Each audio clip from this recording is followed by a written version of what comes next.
Hey, what is up, you guys? It's Dustin, and I'm back with another video. Now, this video was originally going to be about Jaclyn Hill and Trisha Paytas, because if you don't know what's going on with Trisha Paytas, it's honestly a whole bunch of the same things. People being gross and abhorrent, making threats to her, as well as Malibu and Moses.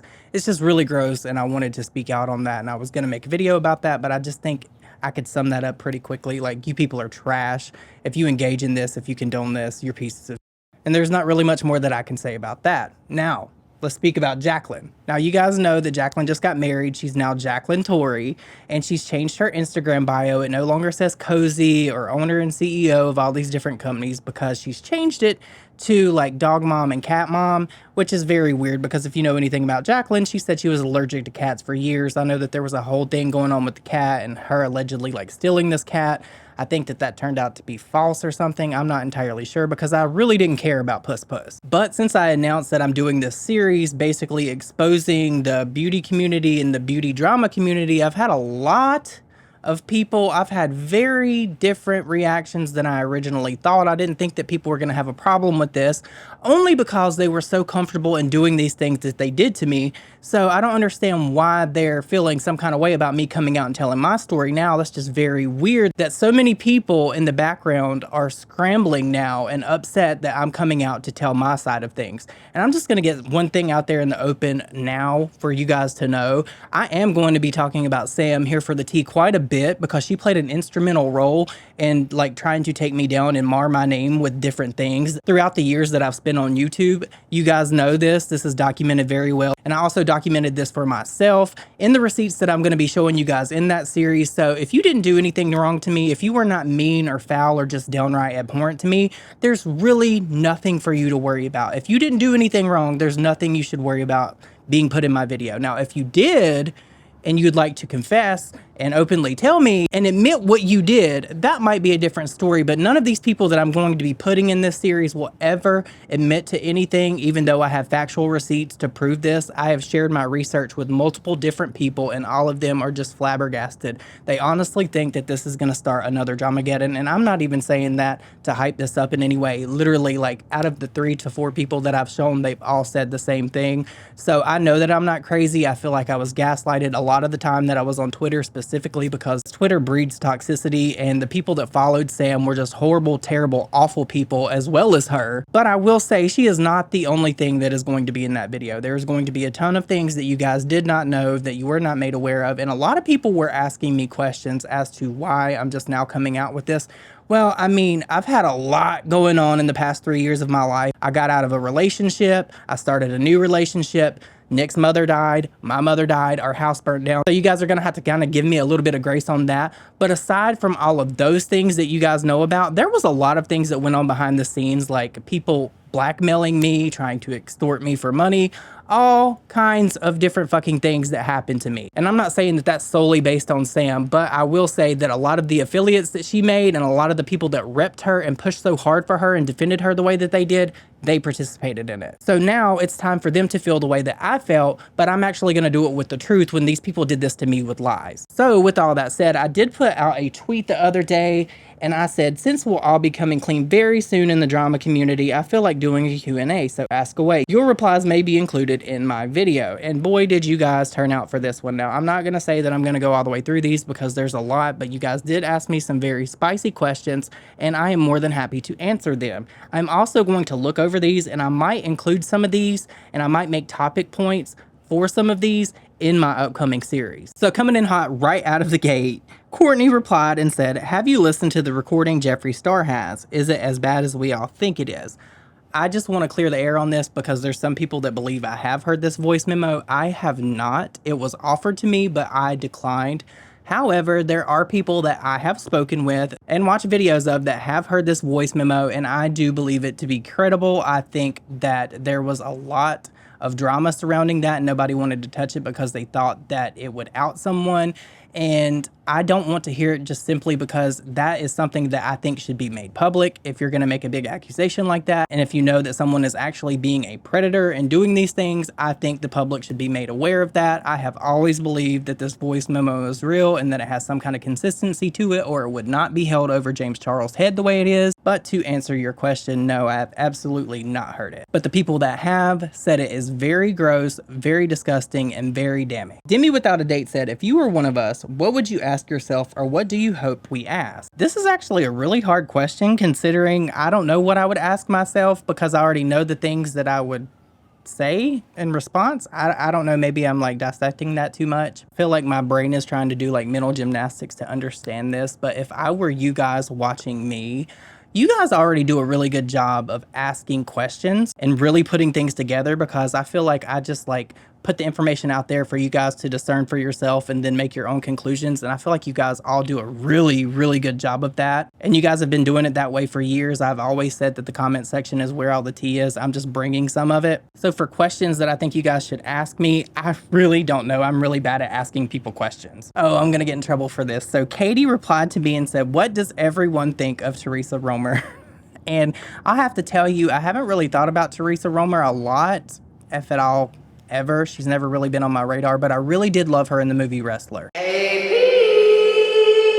So Ashley responded and said, who do you think deserves a second chance and why? And who do you think has had enough chances and can eat a bag of dicks? Okay, that's a really good question. So I've said it before and I'll say it again. Even with Laura being as shady as she is with the affiliate links and all that different stuff, I feel like everybody is doing that these days. So it's kind of hard to like just pin that on her and point her out as the only person doing that. But aside from that, I think that Laura Lee is honestly one of the people that has truly grown a little bit, because she does throw her shade with Manny on the Full Coverage podcast. She does get in there, and I feel like Laura does ask some really hard-hitting questions to some of the people that they have on the show, which I enjoy. But I will always have so much respect for Laura Lee taking in her niece right after all of this stuff happened in her life and it basically crumbled because of Dramageddon. So I know that it took a lot of work for her to build up what she has got herself to now. So all the petty drama aside, I think that Laura Lee definitely, in my opinion, just me speaking for myself, definitely deserved the second chance that she got. And I think that she did a really good job of making good on the things that she said she would do to work on herself. Now, as for who I think can eat a bag of dicks, that's very simple. But the thing is, James Charles is desperate and he can't find any dick. James Charles can eat a bag of dicks. I'm desperate. Angelic Mom asked, I must know, what's the worst thing you've been put through, had to keep quiet about over the years? And that's honestly what a big part of my series is going to be. I don't want to reveal too much, but there was a time when there were people just coming at me left and right. I could not do anything. I could not say anything.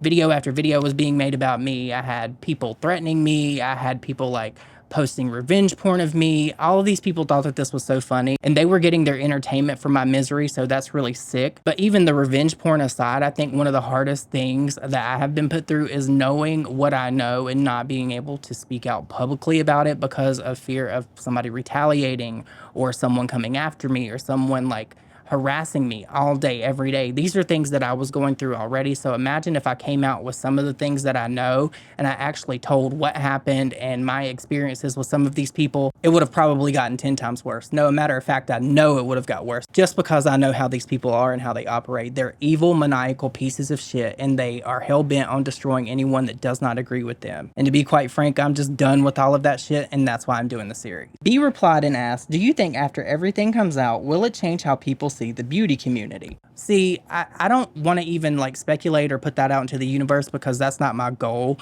This whole video series and what I'm doing with it is to tell what I know to be true and the experiences that I had and the people that really affected me. So everything else is just going to be extra. I'm going to keep it to my story, but it's also going to expose a lot of things that people would not know if they were not in these conversations or speaking to these people or dealing with the things that I was dealing with at the time. So if it changes people's opinions, that's not my intention. My intention is just to tell my story. So Ella replied and said, have we as an audience ever made you change your opinions, views on certain drama topics? For example, if you felt like supporting X influencer over the other, would our comments influence you? That would be an interesting subject to discuss. I feel like I'm always open to hear what people say unless they come at me in a negative way, like attacking me to try to change my mind. But I'm always like receptive to what people say because I don't want to get things wrong. And I know that like in the haste of things, it's very easy to like miss important things like when we used to rush and make videos. But I do think that you guys do actually hold some kind of influence on me as well, because when you guys leave comments and I go to research things and I vet the things that you tell me, that can potentially change my mind. And it has in the past, I'm sure. I just can't think of anything just like right off the top of my head to give you an example for. But yes, I definitely listen to you guys and I like the input that you guys always leave me. The comments that you leave me are always very insightful. Just like I said earlier in this video, the comment section is where all the tea is. Okay, so Bambi Fabulash replied and said, is there anyone in the beauty community that you absolutely despise? You're my favorite person on the internet, by the way. Oh, thank you so much. Honestly, like, I don't think there's anyone that I just completely despise at all. Like, there's people that I just do not like, but as far as like despising someone, I don't despise anyone. Okay, so Cindy replied and asked, if you could take back your support of one person in the beauty space, who would it be and why? Now, I know that this is gonna throw a lot of you guys back and she's not even in the beauty space anymore, but like I used to actually really get into Shannon Rose's content. I really liked her story times and when she would do her makeup and things like that. But the whole situation with Stephen Mango and the crawfish stomping and all of that really just sent me over the edge with her. I don't think that I could ever support someone like her ever again. Not only because she lied about like having a stalker and all of this different shit, but like she was doing like really horrible fucking things that I definitely could never ever support. So Shannon Rose would have to be that person for me. Pat Starr replied and said, the profit margins. And when you say the profit margins, I'm sure you're talking about Jaclyn Hill. I'm not gonna start getting into prices and margins and all that stuff. We're not going there. It just wasn't a good decision for my brand at the time. So I really don't know how to answer that, but thank you for your comment, Pat. So Francis asked me, what's something you wish people understood about the beauty community? And I know this is going to be rich coming from me, but I wish that these people that watch us knew that they're humans too. I think in the beginning, I thought that all these beauty influencers were just like cookie cutters of one another and that they couldn't make mistakes. And over time, having a platform myself, I've learned that we need to give people a lot more grace than we think, because we all fuck up. We all say things. We all do things. Someone's always going to take offense to something you say. So you can't please everyone. And I really wish that people understood that the beauty community is not perfect. These are not perfect people. I'm not a perfect person. Nobody watching this video is a perfect person. And I just wish that people better understood that, because behind this camera, behind this video, there is a person with feelings and emotions. And I feel like there's been a lot of things that I haven't said and a lot of things that I haven't made public or said myself because of fear. And I just wish that people understood that YouTubers are just people too, if that makes sense. Savannah replied and asked me, do you feel safe on the internet even after the revenge porn situation? I feel perfectly fine, because there's not a motherfucker alive that's gonna scare me with things about me, because I know all the things about me, if that makes sense. That's why I don't rush to like defend myself anymore, because if somebody already dislikes you, there's nothing that you're gonna say or do that's gonna change their mind once they've made their mind up about you. People are so unforgiving and they don't want to give second chances to people that honestly deserve them. And I think that that's just really gross to deny that to someone. Like, you expect growth from people, but when they give you growth, it's not enough and then the goalpost is moved. But to answer your question, no, none of these people scare me. I was not afraid then of them, but I will save that for the series. The Irish Fairy replied, I love you, Irish. If you guys don't know, if you see her in my comments, she has been a follower of mine for basically like the whole time I've had this channel. It's always nice to see you in my comments, Irish. And yes, James Charles has been in my DMs quite a bit. He was in all the drama channels DMs, which is so interesting to me, because everyone got dragged because of Jeffrey, but James Charles did the same exact thing. And he showed text messages that were very incriminating in my opinion, and I intend to share those in my series as well. Francis asked another question and said, why even as a drama channel have people kept so quiet? And the reason for that is fear of backlash, fear of being shunned, fear of like having your channel taken down, fear of people like coming after you for talking about the people that they love. Stan culture is toxic. A lot of people talk about cancel culture and how toxic cancel culture is, and I agree. but stan culture is worse. These people will literally make it their life's goal to ruin people that don't agree with them and their idols. So that plays a major part in why a lot of people have not told their story, and why some people actually told their stories and fabricated lies and then went on TV, but I'll save that for the video as well. Queen replied and asked me, I just want to know what influencers were in yours and Peter Mon's DMs saying stuff that you never shared, and what was it? There have been a lot of people in my DMs throughout the years. I've spoken to beauty influencers, I've spoken to like vloggers, I've talked to all kinds of different people, but they're specifically people in the beauty community and people that we've talked about that have slid in our DMs. It's not uncommon to make a video about someone and them to DM you and ask you why this video was posted or whatever. So if you wanted a list, it would probably take me a while to make. Katie said, who do you think is protecting James Charles? I think that James Charles is protecting James Charles, and I really don't want to get too much further into that right now. Smolvy replied and asked me, is there anyone in the beauty community that you genuinely fuck with? Yes, there are a few people, and some of you may not even know who these people are.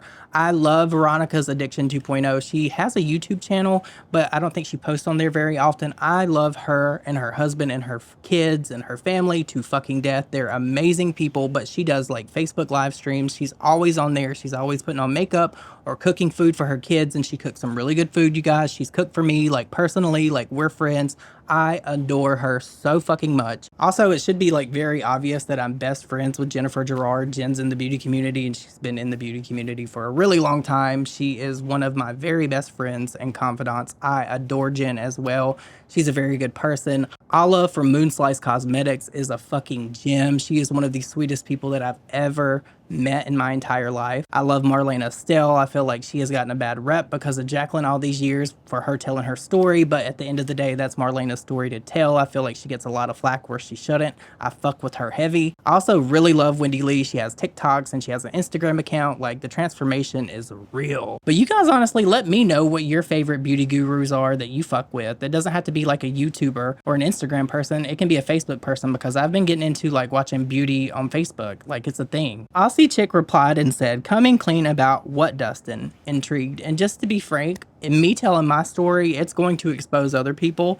inevitably, because the truth is absolute, and I have the receipts to prove pretty much everything that I'm going to be saying in my series. So that is why I'm saying coming clean, because if I have to like tell my story, there's going to be a lot of people that are going to also have to tell their story as well, or they could just remain silent and incriminate themselves even further. So Riley replied and asked me, she said, do you think Tati was driven by others to make by sister? No, I don't. I think that she was friends with people at the time and they probably gassed her up. But at the end of the day, Tati sat down and filmed that video. Tati sat down and edited that video. Tati uploaded that video and hit publish. She did that under her own volition. No one had a gun to her head.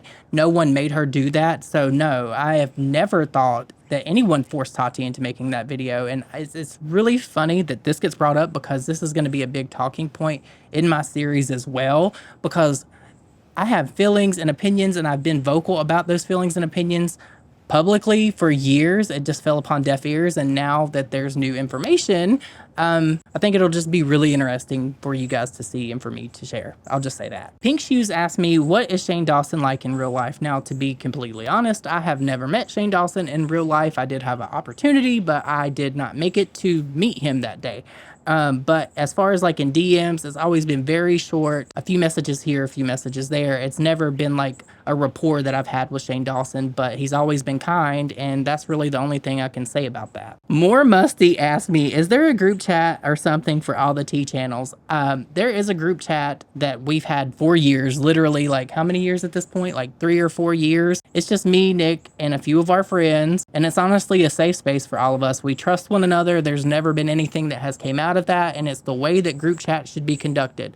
Only with close friends. I will never understand social media influencers that get on the internet and they think that all these people that DM them are their friends. They're not. They are absolutely not. Rachel asked, do you think drama channels were purposely pitted against one another? I don't think. I know that they were. 100% fact, they absolutely were. Strings were pulled, people were manipulated, and what played out was what played out because there was a narrative being pushed. Has there ever been a drama you've reported on that gave you dark or unsafe feelings, either for yourself or people you've talked about? Yes, there has. And I've been forced into making videos in the past because the relentless people on Twitter and in my comments demanding that I do things. Yes, there was a situation that I talked about that I did not feel safe or comfortable in talking about at all because of my own personal experiences. And just to be quite honest, it was the Davi vanity situation. I did not like that. I don't understand why people think that it's interesting to come on the internet and talk about sex offenders all the time. I get raising awareness, but people make whole channels dedicated to that, and that's just fucking weird to me, and I will never understand it. Specifically, do you guys remember Romeo Lacoste? That was really also gross as well, but I am sure you guys are over me answering these questions now. I may do another one of these very soon. This was actually really fun to do. If you made it this far in this video, since I am outside today, leave me the sun emoji because it is great out here, although I am perspiring. But if you made it this far in this video, I really do appreciate it. I hope you guys are having an amazing Memorial Day, and I will see you all in my next video. Bye, guys.